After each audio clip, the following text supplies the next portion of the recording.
mankind had struggled for 6 long years in the black night of a savage global war.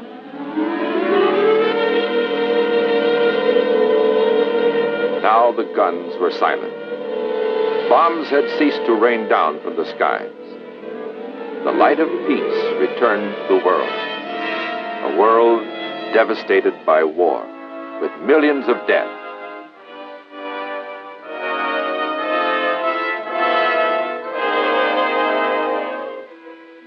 For other millions of war-benumbed people who lived on in the ruins, there was a bleak and uncertain future.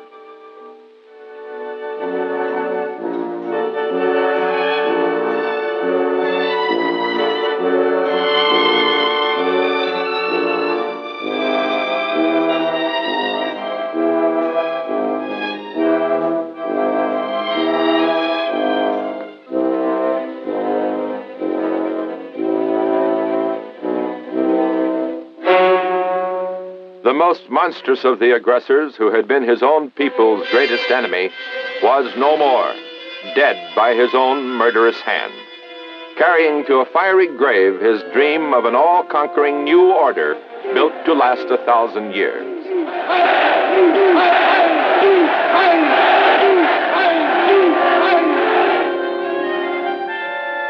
The last echoes of triumphant Sieg Heils had died amidst the stark silence of devastation.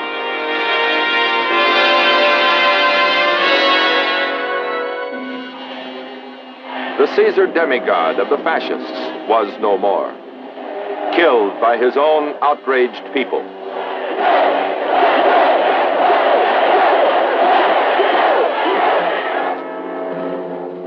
The last echoes of triumphant choruses of Duce, Duce also had died amidst war's desolate end.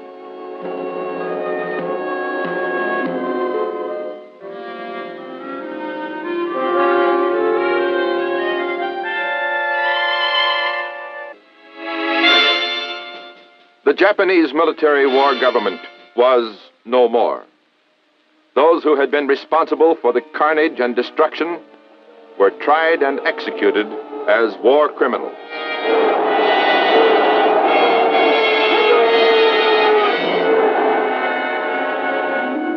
The Japanese militarists' dream of conquest of all Asia was as dead as the cities of Hiroshima and Nagasaki. The aggressors had launched and lost their war for world conquest.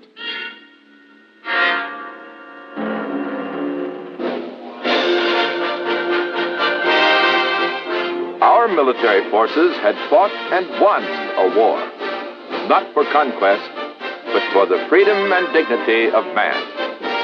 Here was the American soldier in victory. The soldier the aggressors had said was no soldier, the man who was not expected to fight. Yet here he was, returning in triumph to his homeland, to his country. The country the aggressors had declared incapable of successfully waging a major war. The country which now emerged from the greatest of all wars as the most powerful nation on earth.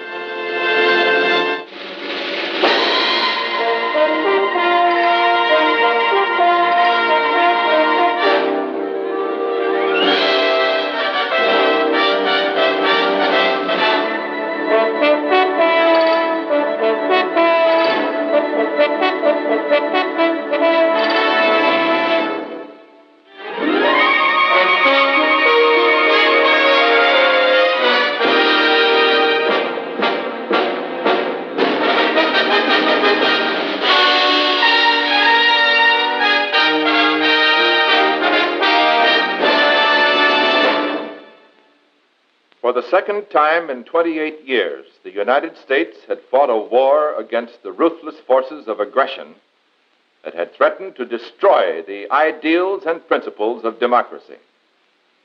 Those principles upon which the United States was founded and upon which it continues to exist, its citizens pursuing their chosen way of life.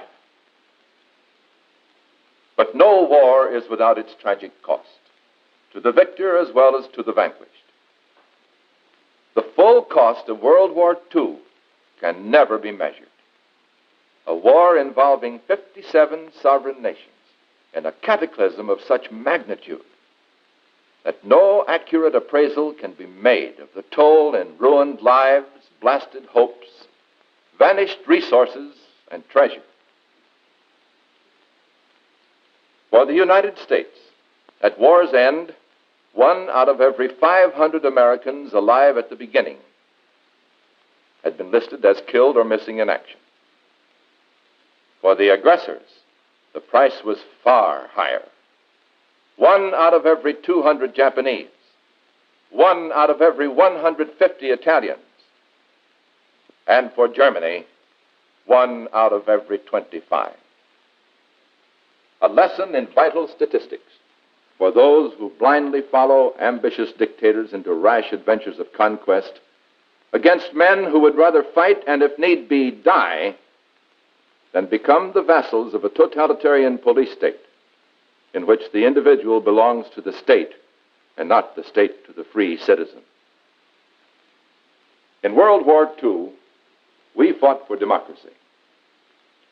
Having emerged victorious, we sought to bring justice and freedom to our former enemies, to lead the peoples of defeated nations into a better life than they had known under the iron hand of their former masters, the dictators we and our allies had so recently destroyed. It was an immense task, and we began by demonstrating through the behavior of our armies of occupation that although we were there by right of victory, our reason for remaining was not for conquest.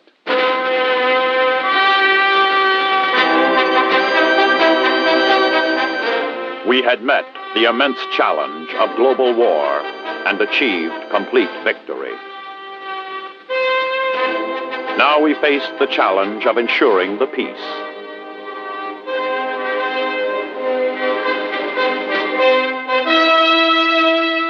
That was General Douglas MacArthur's big job in Japan. He was to prove his genius in applying the arts of peace as resolutely as he had pursued the arts of war. The economy of a nation of more than 70 million people had been strained to the breaking point by years of war, and then shattered completely by utter defeat. Thousands were homeless. Hunger and despair stalked the land.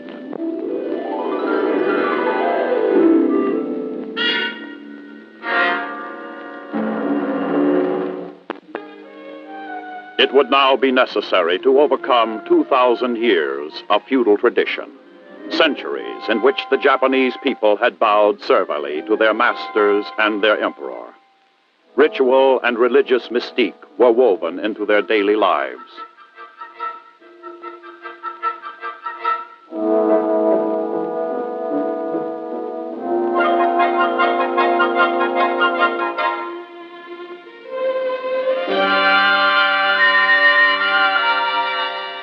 The Shinto religion and its priests had been used by the militarists to instill a warlike spirit in its followers.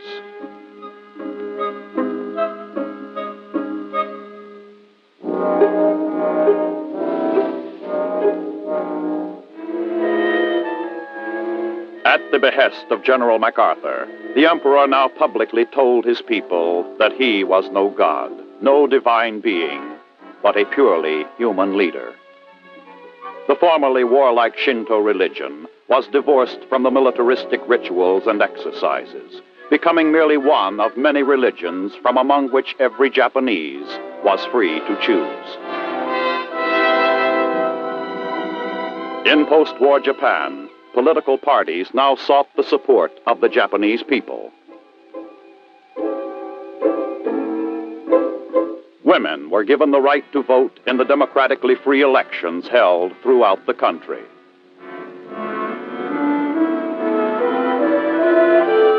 School children began to learn that the world was larger than the islands of Japan, and that the nations the warlords of yesterday had sought to conquer were today prepared to be friends.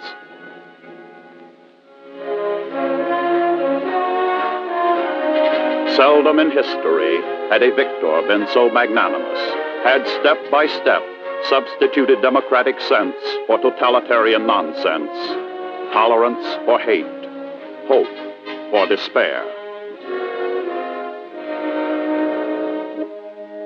The ancient feudal land system was broken up. The Japanese farmer now had an opportunity to own the land he tilled.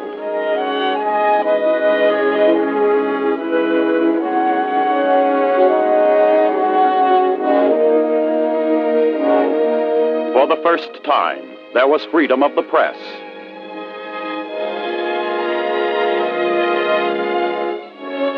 A new and brighter sun had risen over the land of the rising sun.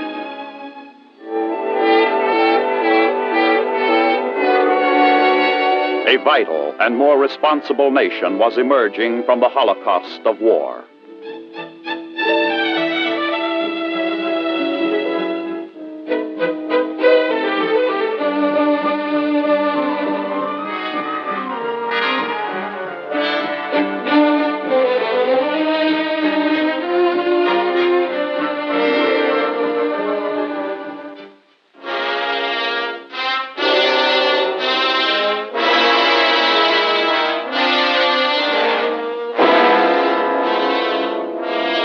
In Germany, the old Teutonic pagan gods of war, resurrected by Hitler from the dark forests of Teutonic mythology, were laid to rest once more.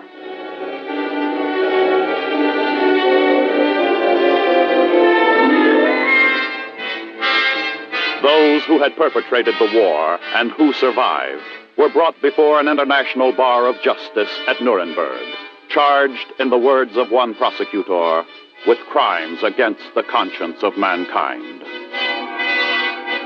They had set in motion a war which killed in battle more than 15 million men, plus an unknown and unknowable number of non-combatant civilians.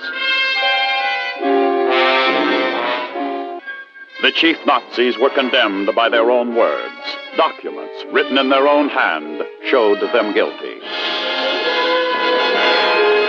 Guilty of genocide, the deliberate Nazi attempt to destroy whole nations and races. Races the Nazis considered inferior peoples. More than 12 million men, women, and children scientifically exterminated. More than 7 million taken into the slavery of forced labor. Guilty, too, of the moral perversion of the German people. Said defendant Baldur von Schirach, leader of the Hitler Youth, "It is my fault that I educated German youth for a man who committed murders millionfold." Such was the nature of the court's proceedings that not one of the defendants challenged the tribunal's fairness or authority.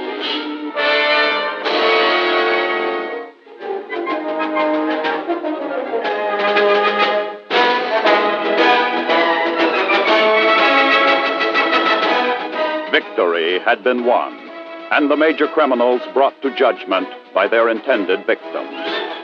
And now, what?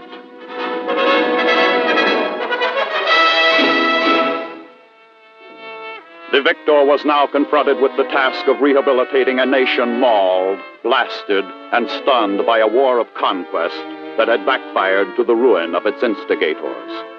Through their discredited leaders, they had brought the roof of their Valhalla crashing down upon their own heads.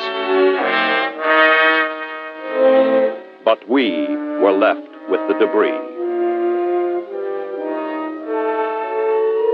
Whole towns and cities were in ruins. We had the responsibility of providing the people with food to sustain them through post-war readjustment.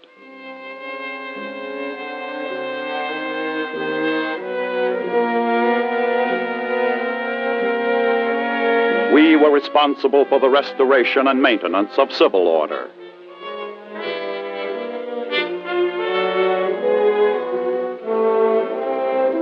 Public health was assured, so that the scourge of war would not be followed by the scourge of disease.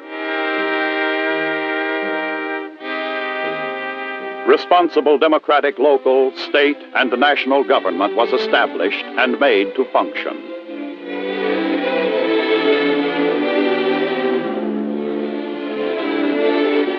Now the German people could choose their leaders through free elections.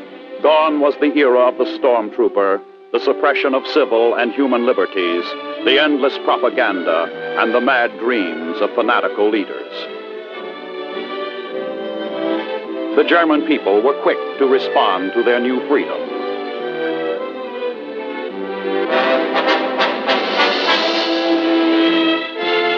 With the aid and guidance of their one-time enemies, Germany began its amazing recovery.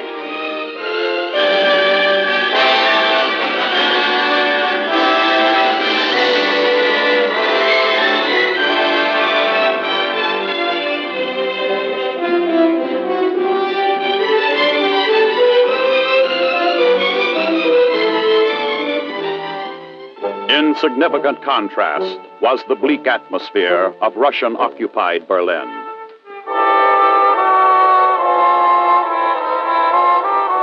Here, democracy and freedom were not at work.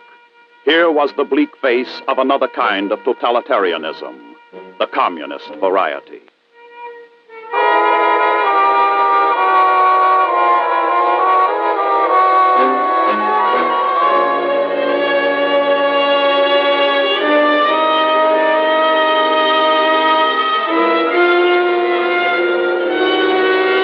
Here, the iron hand of Soviet Russia ruled a conquered people.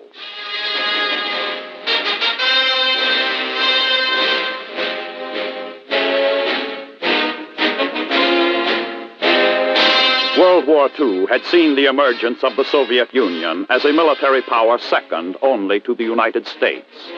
Her contributions to the defeat of Nazism and fascism, once she had been attacked by the Nazi aggressor, were prodigious. But Russia, too, was a totalitarian power, and she was behaving like one.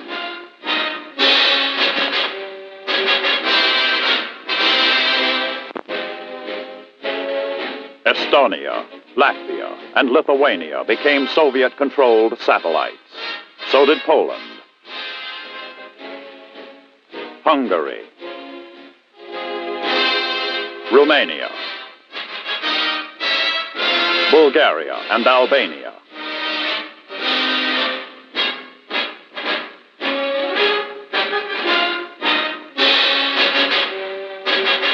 These acts of annexation were not the result of free choice. The people accepted what was told to them. There was no voice of opposition.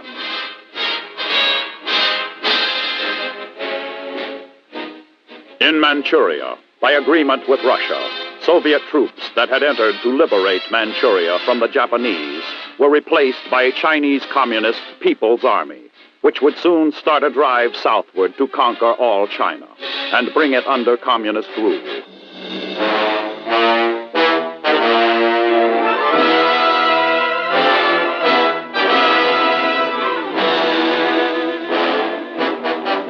In Korea, newly liberated from Japan, a totalitarian communist regime assumed tight control over the northern portion of the country. The return of French military forces to Indo-China was met by communist-directed guerrilla warfare.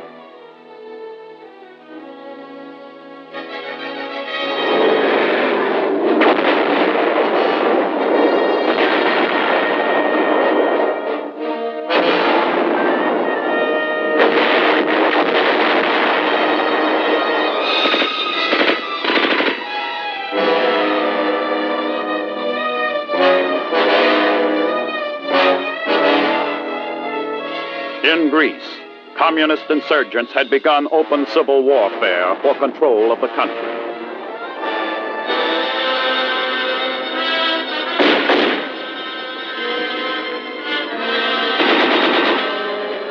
Throughout the world, the designs of the new aggressor were becoming very clear. The West was warned of this growing danger by one of its great wartime leaders, Winston Churchill. At Fulton, Missouri in 1946, he said, "From Stettin in the Baltic to Trieste in the Adriatic, an iron curtain has descended across the continent. Behind that line lie all the capitals of the ancient states of Central and Eastern Europe. Before the Senate Foreign Relations Committee, our own Secretary of State, George C. Marshall, proposed his program for combating the growing threat to Western Europe's economic stability. Within its own resources, Europe cannot achieve, within a reasonable time, economic stability. The solution would be much easier, of course, if all the nations of Europe were cooperating, but they are not. Far from cooperating, the Soviet Union and the Communist parties have proclaimed their determined opposition to a plan for European economic recovery. Economic distress is to be employed to further political ends. There are many who accept the picture that I have just drawn, but who raise a further question. Why must the United States carry so great a load in helping Europe? The answer is simple. The United States is the only country in the world today which has the economic power and productivity to furnish the needed assistance. The 6 8/10 billion proposed for the first 15 months is less than a single month's charge of the war.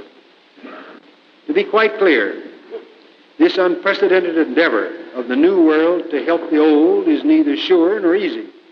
It is a calculated risk. It is a difficult program. And you know far better than I do the political difficulties involved in this program. But there's no doubt whatever in my mind that if we decide to do this thing, we can do it successfully. His program became known as the Marshall Plan, which provided vast economic aid to the devastated countries.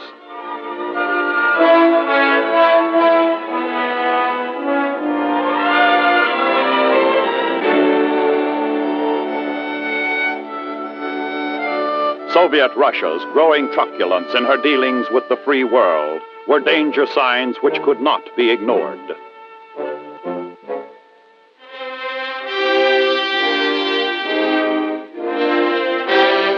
Another great wartime leader, General Dwight D. Eisenhower, assumed command of NATO, the North Atlantic Treaty Organization, which became a formidable alliance of 15 free nations, joining their military forces for the first time in peace in an effort to prevent war, which in the past had been their first call to unity.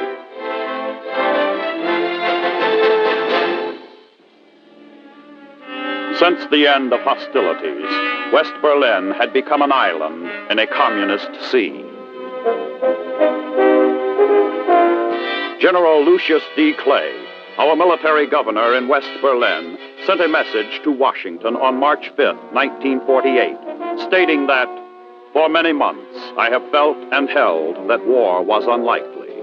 Within the last few weeks I have felt a subtle change in Soviet attitude, which I cannot define, but which gives me a feeling that it may come with dramatic suddenness." 3 weeks later, the world discovered what General Clay had sensed. Suddenly, on the 1st of April, 1948, all traffic into West Berlin was stopped by communist border guards. Not a truck or train carrying supplies to the beleaguered citizens of West Berlin was allowed to cross Soviet-controlled East Germany. It was the beginning of the Berlin blockade.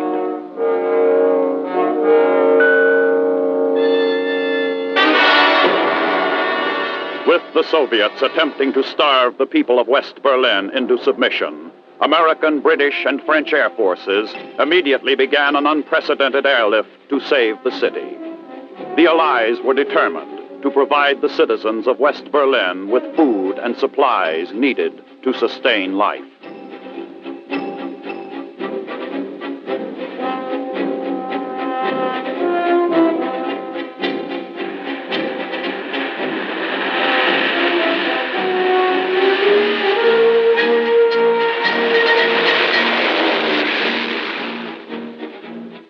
For 20 months, from April 1948 to September 1949, more than 2 million tons of supplies were airlifted into West Berlin.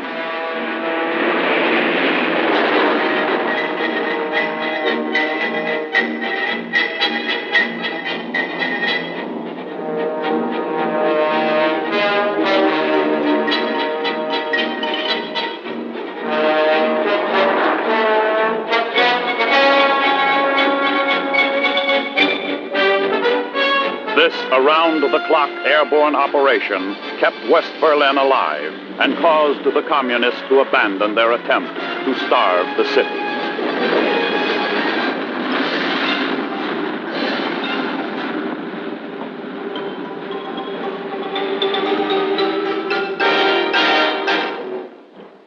The determination shown by the United States and our allies in Berlin caused the Soviets to call off the blockade. Some 2 million people had been saved from communist tyranny. But we had little time in which to congratulate ourselves, for in the same month that saw the lifting of the Berlin blockade came news that the Soviet Union had exploded her first atomic bomb. The military strength of the North Atlantic Treaty Organization still existed largely on paper. The American divisions in West Germany were scattered in occupational and constabulary duties, as were our forces in Japan. And it was also in mid-1949 that the last American troops were withdrawn from an almost forgotten place called Korea. Our entire active army stood at 658,000 men. A noted philosopher once said that those who cannot learn from history are condemned to repeat it. We were learning that lesson fast, but there was still a lot more to learn. In the next episode of this special Big Picture series, we will see what happened a few months after the events you've just witnessed on that then little-known Asian peninsula of Korea.